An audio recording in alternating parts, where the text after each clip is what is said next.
बड़ी खबर लखनऊ से शिया वक्फ बोर्ड के चुनाव की अधिसूचना जारी कर दी गई है। 20 अप्रैल को शिया वक्फ बोर्ड का चुनाव होगा। यूपी शिया सेंट्रल वक्फ बोर्ड में चुनाव होने जा रहा है, उसकी अधिसूचना जारी कर दी गई है। 20 अप्रैल को शिया वक्फ बोर्ड का चुनाव होगा और ये वो पूरा नोटिफिकेशन जो आप स्क्रीन पर देख रहे हैं। 20 अप्रैल को वक्फ बोर्ड के लिए चुनाव होगा, शिया वक्फ बोर्ड, जिसमें यूपी शिया सेंट्रल वक्फ बोर्ड के चुनाव के लिए 20 अप्रैल की तारीख मुकर्रर कर दी गई है। यूपी शिया सेंट्रल वक्फ बोर्ड में 20 अप्रैल को चुनाव होगा, इसके लिए अधिसूचना जारी कर दी है और तारीख भी सामने आ गई है 20 अप्रैल।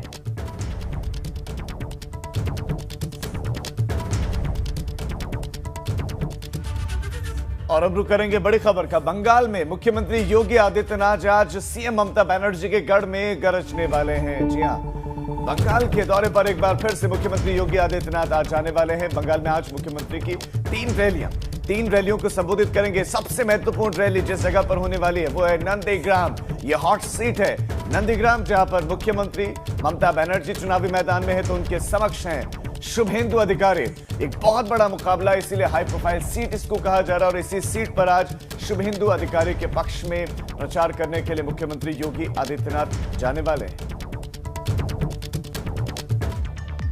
और अब बड़ी खबर पंचायत चुनाव से जुड़ी हुई। पंचायत चुनाव में आरक्षण से जुड़ा यह मामला है जिस पर आपत्तियों का निस्तारण आज होगा। सभी जिले के डीएम अपनी रिपोर्ट भेजेंगे। 27 मार्च को हो सकता है चुनाव की तारीखों का ऐलान। चुनाव की घोषणा के साथ लागू हो जाएगी आचार संहिता और आपत्तियों पर आज निस्तारण होगा। 2 दिन तक आपत्तियों का निस्तारण चलना है। 26 तारीख तक सभी डीएम्स को फाइनल लिस्ट भेज देनी है और उसके बाद कहा जा रहा है कि 27 तारीख को चुनाव की घोषणा की जा सकती है। आचार संहिता लग जाएगी। चुनाव की तारीखों का ऐलान 27 तारीख को हो सकता है। गाजियाबाद में बंधक बनाकर घर में लूट की वारदात को अंजाम दिया गया है। 30 मिनट तक, आधे घंटे तक ये बदमाश घर में घुसे लूटपाट करते रहे। एक महिला और यहां बच्चों को इन्होंने बंधक बनाया। तकरीबन 3 लाख रुपए नकदी और गहनों की लूट की गई है। 30 मिनट तक घर में रहे ये बदमाश। आप अंदाजा लगा सकते हैं इनके हौसलों की। थाना कबीरनगर का मामला है, एग्जैक्टली शास्त्री नगर का ये मामला है, जहां पर घर में घुसे ये बदमाश आधे घंटे तक घर में रहे और लूटपाट की वारदात को अंजाम दिया गया। आपको बता दें कि घर वालों को, जिसमें महिला भी शामिल है, बच्चे शामिल है, उनको बंधक बनाया गया। कानून व्यवस्था की स्थिति को दर्शाती ये घटना कि आधे घंटे तक बदमाश घर में रहे, यानी कि उनको ये मालूम है कि पुलिस तो आने वाली नहीं है, ये भी मालूम है कि पुलिस को कोई सूचना नहीं देगा, तो यही स्थिति रही और आधे घंटे तक चोर घर में रहे, परिवार को बंधक बनाए रखा, आराम से लूटपाट करते रहे और उसके बाद आराम से फरार भी हो गए। पुलिस अब कार्रवाई की बात कर रही है।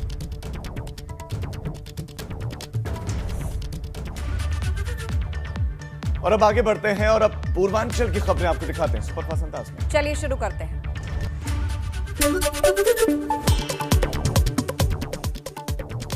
गाजियाबाद में बंधक बनाकर लूट की घटना को अंजाम दिया गया।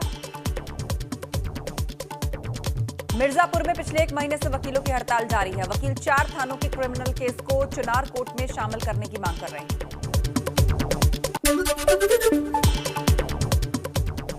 जौनपुर के मछली शहर कोतवाली इलाके में अज्ञात कारणों से आग लग गई। इससे यहां पर सो रहे बच्चे, 3 मवेशियों की जिंदा जलकर मौत हो गई। कड़ी मशक्कत के बाद आग पर काबू पाया गया।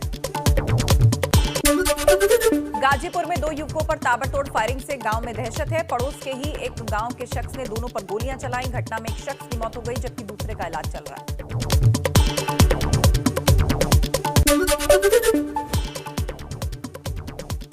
दीनदयाल उपाध्याय गोरखपुर विश्वविद्यालय अब अंतर्राष्ट्रीय स्तर पर शोध का केंद्र बनेगा। देश और विदेश के शोधार्थी नाथ पंत और गुरु श्री गोरखनाथ पर शोध कर जानकारी जुटा सकेंगे। कई अन्य विषयों पर 6 महीने का डिप्लोमा कोर्स भी यहां पर होगा।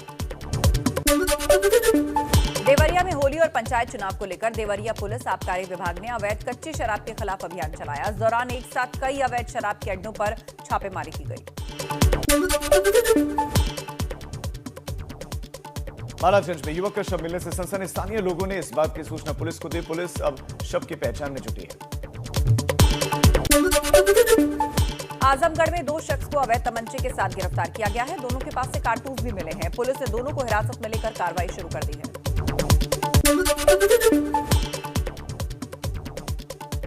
संत कबीर नगर में घायल बेटी के साथ महिला का शव मिलने से सनसनी फैल गई। बच्चे का गोरखपुर में इलाज चल रहा है। तो चलिए, ये खबरें आपने सुपरफास्ट अंदाज में देखी है। बुलेटिन में आगे बढ़ते हैं अगली खबर की ओर। उत्तर प्रदेश से अहम खबर आ रही है। यूपी में 4000 से ज्यादा कोरोना के एक्टिव केस इस वक्त हैं। कोरोना का डेटा आप एक बार जान लीजिए। यूपी का 24 घंटे में कोरोना के 737 नए मामले उत्तर प्रदेश से सामने आए हैं। रिकॉर्ड नए मामले सामने आए हैं। लखनऊ में लगातार दूसरे दिन 200 से ज्यादा मामले सामने आए।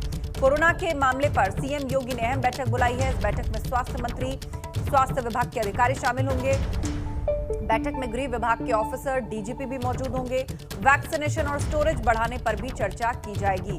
तो आज कोरोना को लेकर अहम बैठक सीएम योगी ने बुलाई है, जिसके दो अहम कारण हैं। एक तो जो मामले लगातार बढ़ रहे हैं उस पर चर्चा, और दूसरा वैक्सीनेशन प्रक्रिया के दौरान वैक्सीन वेस्ट ना हो, उसके लिए स्टोरेज कैपेसिटी कैसे बढ़ानी है, उसको लेकर चर्चा की जाएगी।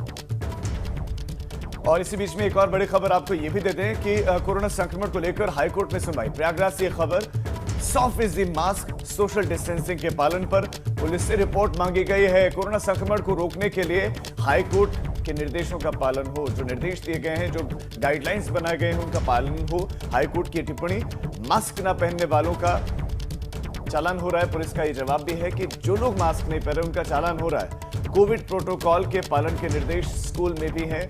अनुभव हमारे संवाददाता इस खबर पर और ज्यादा जानकारियां देंगे। अनुभव, सबसे पहले तो कोरोना की आज की स्थिति आप दर्शकों को बताएं, और इससे तर हाईकोर्ट में जो सुनवाई, हाईकोर्ट में सुनवाई में क्या क्या आज रहने वाला है, और प्रदेश सरकार क्या क्या चिंता कर रहे हैं इस बारे में, बढ़ते केसेस के बारे में। देखिए, बीते 24 घंटों में उत्तर प्रदेश में 737 नए मामले आए, यानी संक्रमण लगातार बढ़ रहा है। और जो एक्टिव केस 10 दिन पहले तक 1600 के आसपास थे, अब वो 4000 से ज़्यादा हो गए हैं। तो चिंता की बात है, और यही वजह है कि मुख्यमंत्री योगी आदित्यनाथ ने आज भी एक बैठक कोरोना पर बुलाई है, और ये बड़ी बैठक है। आज सुबह, हालांकि अब से थोड़ी देर बाद मुख्यमंत्री वेस्ट बंगाल जाएंगे, जहाँ उन्हें 3 चुनावी जनसभाएं करनी, लेकिन 6:15 बजे के आसपास जब वो वापस लौटेंगे, उसके बाद शाम 7:30 बजे मुख्यमंत्री आवास पर ये बैठक बुलाई गई है। क्योंकि अब होली का भी त्यौहार आ रहा है, और होली का त्यौहार एक ऐसा त्यौहार है जहाँ पर लोग आपस में मिलते जुलते हैं, बिल्कुल क्लोजनेस होती है। और ऐसे में अगर कोरोना संक्रमण, कोई संक्रमित व्यक्ति है, तो कहीं दूसरों के लिए वो खतरा ना बन जाए, इसीलिए अब कई तरह की पाबंदियां भी लगाई गई हैं, आयोजनों पर भी रोक लगाई गई है। और आज जो बैठक होगी उसमें जाहिर सी बात है कि मुख्यमंत्री कुछ नए निर्देश भी दे सकते हैं कि कैसे कोरोना के इस बढ़ते संक्रमण को रोका जाए। और इसमें भी अगर राजधानी लखनऊ की बात करें तो सबसे खराब स्थिति राजधानी की है। 220 मामले बीते 24 घंटे में सामने आए हैं। कुल पूरे प्रदेश में 5 मौतें हुई थी, लेकिन लखनऊ में अकेले 4 मौतें हो गई।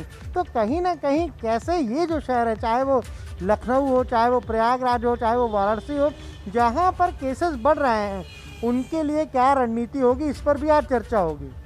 जी हाँ, बिल्कुल, इस सब पर आज चर्चा होगी, और आप नजर बनाए रखिए। अनुभव, जानकारी के लिए बहुत शुक्रिया आपका। तो लगातार कोरोना के मामले जो देश में बढ़ रहे हैं, यूपी में भी सामने आ रहे हैं, आए दिन नए रिकॉर्ड मामले देखे जा रहे हैं, तो उसको कैसे काबू करना है, इसे लेकर ये बैठक है। और अब खबर आगरा से, जहां एक कार जयपुर हाईवे पर धू-धू करके जल उठी। कार चालक अपनी मारुति रिट्ज कार से आगरा से लौट रहा था, और तभी रास्ते में नानपुर मोड़ के पास कार में अचानक आग लग गई। कार के ड्राइवर ने कार से कूदकर अपनी जान बचाई। हालांकि दमकल दस्ते ने मौके पर पहुंचकर आग पर काबू पाया। और ये उस वक्त की तस्वीर आप देख रहे हैं जब ये कार आग का गोला बन चुकी थी।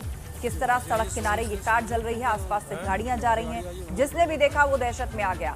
हाईवे पर एक कार किस तरह धू-धू करके जली, वो आप तस्वीरों में देखिए। गनीमत रही ड्राइवर ने वक्त रहते कूदकर अपनी जान बचा ली,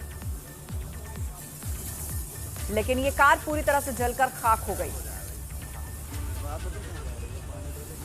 तो आगरा में कैसे कार आग का गोला बनी, अचानक इसमें आग लग गई।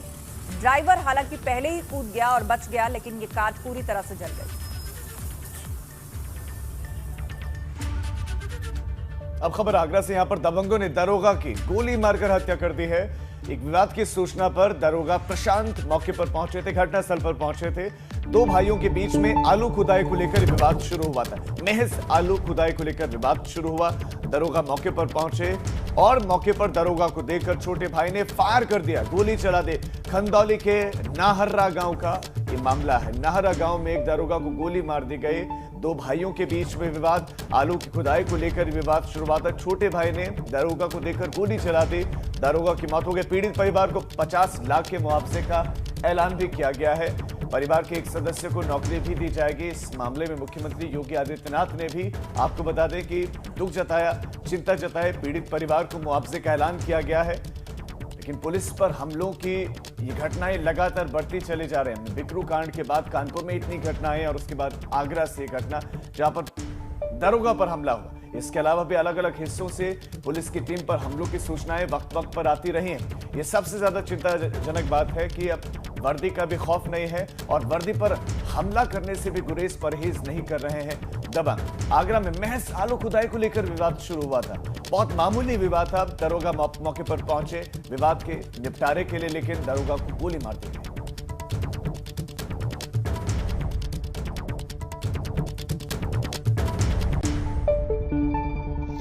ये गांव नहर्रा, थाना खंदौली का एक गांव है। यहाँ पर ये दो भाई विश्वनाथ और शिवनाथ, इनका आपस का विवाद था इनका, जिसमें खेत से आलू निकालने का कोई विवाद था। शाम को इस बारे में थाने पर जो शिवनाथ था उसने सूचना दी कि विश्वनाथ उनके आदमियों को धमका रहे हैं और उनको आलू की हार्वेस्टिंग नहीं करने दे रहे हैं। इस सूचना पर तत्काल जो सब इंस्पेक्टर थे और श्री प्रशांत और कांस्टेबल चंद्रसेन ये तत्काल यहाँ पर गांव में आए। पुलिस को देख करके जो अपराधी है, अभियुक्त है इसमें विश्वनाथ, उसने भागना शुरू किया। सब इंस्पेक्टर और कांस्टेबल दोनों ने ही बहुत ही बहादुरी का परिचय देते हुए उसको चेस किया। जब वो पास में पहुंचे तो उसके पास कोई एक इलीगल कंट्रीमेड वेपन होगा, उससे उसने फायर एक राउंड किया, जिससे कि उसके गले में गोली लगी और उसकी हमारे साथी जो थे सब इंस्पेक्टर। और इस पूरे मामले पर सीएम योगी आदित्यनाथ ने ट्वीट भी किया है। आपको दिखा देते हैं क्या लिखा है उन्होंने अपने ट्वीट में। जनपद आगरा की दुर्भाग्यपूर्ण घटना से सब इंस्पेक्टर श्री प्रशांत यादव जी के निधन का समाचार अत्यंत दुखद है। दोषियों को किसी भी कीमत पर बख्शा नहीं जाएगा। मेरी संवेदनाएं शोक संतृप्त परिवारजनों के साथ हैं और दुख की इस घड़ी में यूपी सरकार द्वारा उन्हें हर संभव सहायता उपलब्ध कराई जाएगी।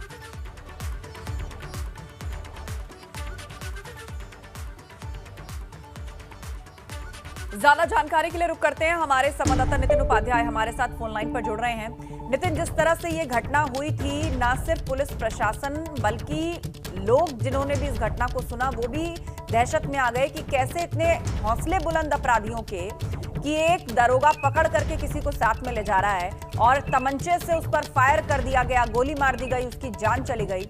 बेशक अब मुआवजे का ऐलान हो गया है, हर संभव सहायता का आश्वासन दिया जा रहा है, लेकिन परिवार क्या संतुष्ट है इस कार्रवाई से?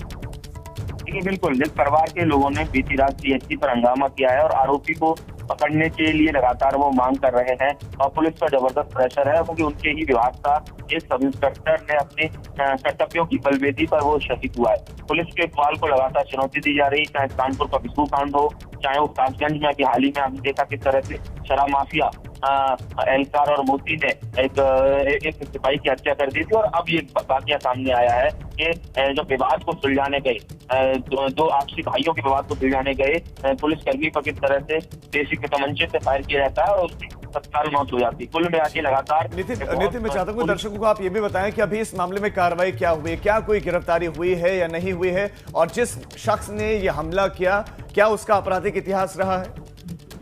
देखिए, छोटी मोटी घटनाओं में जरूर वो संलिप्त रहा है। इससे पहले कोई बहुत हार्डकोर क्रिमिनल हिस्ट्री उसकी निकलकर सामने नहीं आई है। सादाबाद बॉर्डर से लगता हुआ नहरा गांव और उसमें शाम के करीब दोनों भाइयों शिवनाथ और विश्वनाथ में झगड़ा हुआ और शिवनाथ जो बड़ा भाई है उसने फोन करके खंदौली पुलिस से मदद मांगी कि मेरा भाई मेरे आलू खेतों नहीं निकलने दे रहा है, मजदूरों को धमका रहा है। बिल्कुल हैरान कर देने वाली बात यही है, हैरत में डालने वाली बात यही है नितिन, कितने आलू के विवाद को लेकर ये मर्डर किया गया। बहुत शुक्रिया नितिन आपका इस तमाम जानकारी के लिए। पुलिस कार्रवाई की बात कर रही है।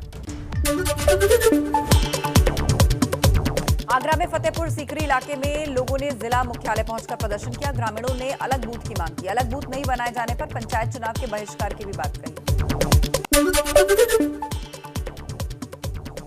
कोरोना के बढ़ते मामलों के बीच नोएडा जिला प्रशासन ने भी कमर कस ली है। जिलाधिकारी ने आने वाले त्योहारों में कोरोना को लेकर जानकारी दी। जिला प्रशासन त्योहारों में किसी भी तरह के आयोजन पर कोई रोक टोक नहीं लगाएगा। हालांकि प्रशासन ने लोगों से सेल्फ रेगुलेशन की अपील की है। गाजियाबाद के थाना साहिबाबाद इलाके में चोरी का लाइव वीडियो सामने आया है, जहां एक चोर घर के बाहर खड़ी मोटरसाइकिल का लॉक तोड़कर चोरी की वारदात को अंजाम देता दिख रहा है। मेरठ में बहन से छेड़छाड़ का विरोध करना भाई को महंगा पड़ गया। दबंगों ने भाई को जमकर पीटा, जिसका वीडियो सोशल मीडिया पर वायरल हो रहा है। पिटाई में महिलाएं भी शामिल हैं।